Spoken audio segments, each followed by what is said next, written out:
احنا قلنا ان هذا القانون وضع حتى تمكن السلطة من اقتحام البيوت، وهذا أمر خطير.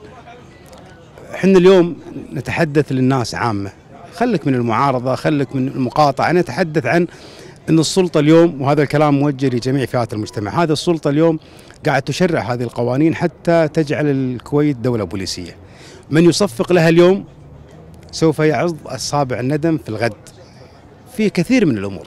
لذلك احنا نرى أن هذا القانون هو لبسط يد السلطة لدخول بيوت الناس وتحت ذريعة البحث عن سلاح، وبالتالي يخالفون الدستور. يعني هناك مادة صريحة في الدستور أن للمساكن حرمة لا يجوز التعدي عليها.